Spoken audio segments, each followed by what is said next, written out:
Hi guys, welcome to a new episode of AB in the Films. It's Oscar night.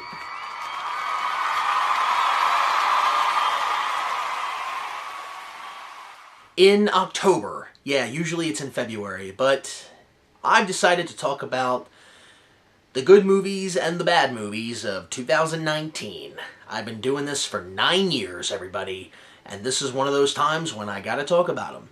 So, let's call this one the flops and the films of 2019.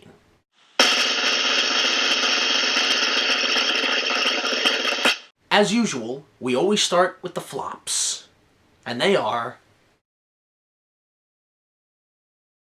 I didn't see any flops. You know why? Because I am going to save my money and not go see bad movies. So let's get to the films of 2019.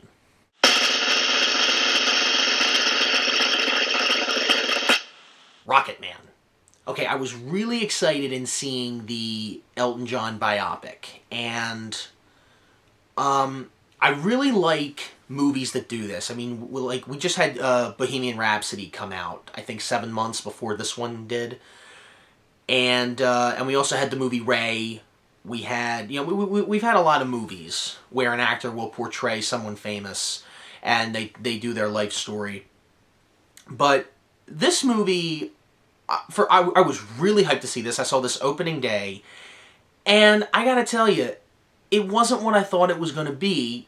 It was actually, at first when I saw it, I wasn't crazy about it, but since then I've had to think about it. I actually enjoy this movie a lot more than I initially did. Because what the movie is, if you haven't seen it, what it is it's Elton John's story, but it's done through musical numbers of his songs.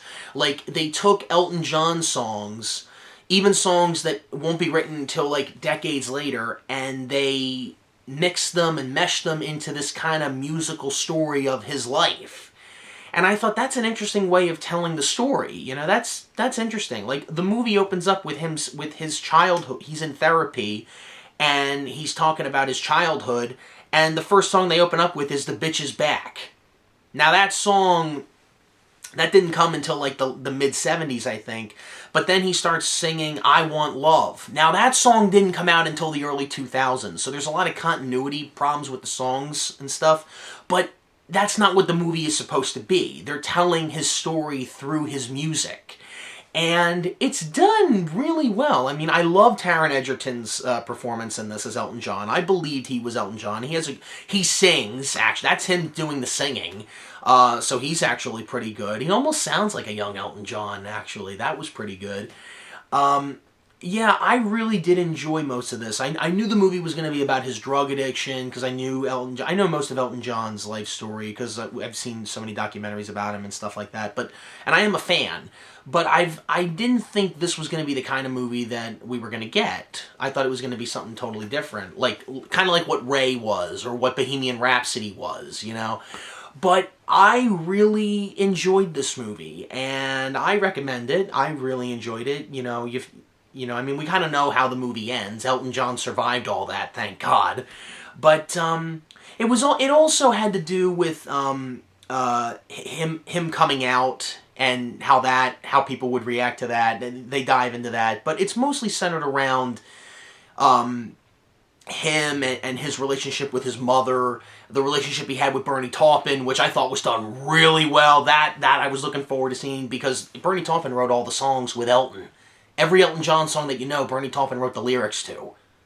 95% of them. But still, I mean, that I was looking forward to seeing, and that's handled really well too. So, yeah, loved Rocketman. That was a good film in 2019. Next one.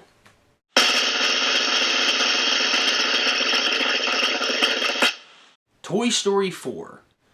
I loved this film, okay? I mean, you know me. I love Pixar films. I mean, Pixar was the first thing I ever talked about in this show, and when I heard they were going to do Toy Story 4, and I've known that for quite some time, that they were going to do a fourth Toy Story.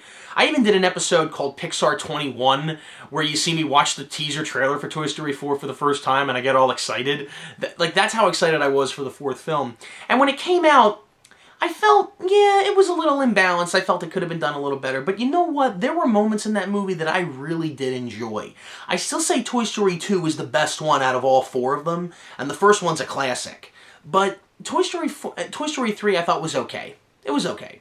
And Toy Story 4, it's okay. But when it comes to 2019, it's definitely in my top 3 of my favorite films of 2019. I really enjoyed what Woody's going through, because he doesn't have Andy anymore. And I was wondering, because when Andy gave away all the toys at the end of Toy Story 3, I was wondering, what are they going to do in this one? How are they going to do Toy Story 4? I wonder. And I tell you what, though, the first scene in Toy Story 4, that really had me invested. Like, the opening scene and the opening credits, guys, I felt like I was a little kid again. Because I grew up with Toy Story, so I felt like I was a little kid again watching that. I thought that was a really nice touch on how to open Toy Story 4. And, it makes me wonder, like, maybe they could do if they ever do a Toy Story 5, I don't think they will, but if Pixar ever does, there's a lot of different things you could do. Like you could talk about, like, a certain point in time that Andy had the toys or something. You can. It's possible. There's, like, so many things you could do with it. But who knows? I don't know. But I really did enjoy Toy Story 4. I highly recommend it. And the number one film of 2019 that I saw was Once Upon a Time in Hollywood. One of the best Quentin Tarantino films I've seen. I knew I was going to love this movie the minute I saw the trailer. And I saw it twice in the theater. No regrets. I loved it. I have it on DVD right behind my chair, and with the rest of the Tarantino stuff. And I gotta say, oh man, this movie. I'm gonna tell you right now. The guy loves film. The guy loves film. Any Tarantino fan will tell you we've known this for decades. The guy is in love with film, not just films that have been released in the States. Foreign films, any kind of film. The guy just loves movies so much. And now he's making a movie about the movies. Okay? So you're going to like this, especially if you're a film nut like me. And the story of that is, it's not just about Charles Manson and the Manson family and all that. It's not just about that. That's in there. But it's mostly about Hollywood changing. Going from the great, the days of Cary Grant and Alfred Hitchcock and all those, Jimmy Stewart. Oh man, I'm trying to think of who are the other actors. Well, you know what I'm talking about. A lot of great actors and actresses. Doris Day, Grace Kelly, Gary Cooper, all those great actors that we all grew up in the 30s, 40s, and 50s. Well, now it's all being changed for the new generation and all the young people coming in, and it's not, and movies did change at the time, like it wasn't the same thing anymore. I mean, you look at the movies before the 1960s and look at the movies after the 1960s. There's a difference. And don't get me wrong, we still had great movies post 1960s. We don't have too many great movies anymore, I'll say that, but just that it was a change, and DiCaprio is trying to adjust to that because he's in the midst of all this, and he had a really good film career in the 50s and the early 60s, and now he's a has-been. He feels like he's a washout. He's getting acting jobs for roles that he doesn't really want to do, and he has to. And this is an interesting idea for a movie from any kind of actor, because as time goes on, you start getting cast in different roles that you wouldn't have had 5, 10, 15, 20 years ago, so you got to adjust to that, and that becomes a whole thing. And that's a good idea for a story in general. And of course the 60s are everywhere, I thought Margot Robbie was great as Sharon Tate. I thought she was pretty good. The guy who played Bruce Lee, I thought was pretty good. Yeah, I mean, it was a really good story. The ending of the movie, one of the best endings ever. I mean, look, okay, hands down, the ending of Pulp Fiction is the greatest ending he's ever gonna do. Okay, I'm sorry, but that's me. It goes the ending of Pulp Fiction, then the ending of Django, then the ending of Inglourious Bastards, and then Once Upon a Time in Hollywood, I would say. But that's how good it is. That's how good, even though it comes in fourth. The ending of Once Upon a Time in Hollywood, even though that's not the way it went down, Just like in Inglourious Basterds, that's not the way World War II ended. But still, it's a movie. You have to remember that, audience. It's a movie. It's not real. But when it comes to film and telling a story, I thought it was done quite well. I thought it was pretty good. I liked it. I enjoyed watching that. And I really loved Once Upon a Time in Hollywood. I even liked Al Pacino's cameos in this film. I thought he was pretty good in it. So, now here's the thing. I understand there are a lot of other movies that came out in 2019. The Irishman was one of them in 2019. That was a Netflix film. I remember when The Irishman was first announced. It wasn't called that, but I remember reading about 10 years ago that Scorsese was going to do a movie with De Niro, Joe Pesci, and Al Pacino. And I'm like, oh, that's going to be huge. And then 9 years later, I remember reading that back in 2010. And then 9 years later, The Irishman comes out. I still, to this day, have not seen that movie. I don't really have any interest in seeing that movie, really, but I hear a lot of people liked it. There's a lot of other films that came out in 2019. I did not get to see them. Those three that we just talked about, those are the only ones that I saw in 2019. So those are my recommendations. And I've done reviews on these movies as well when they came out. So those are the flops.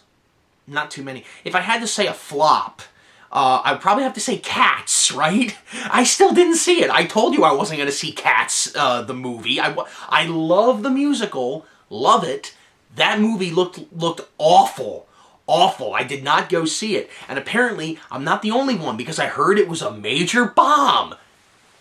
That's good. So yeah, I didn't see it. So those are the flops / films of 2019. And before I sign off, as always, I also want to take a break and do a little memorial tribute to the people that we lost in 2019.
On behalf of myself at AB and the Films, see you in the next review. Good night, everybody.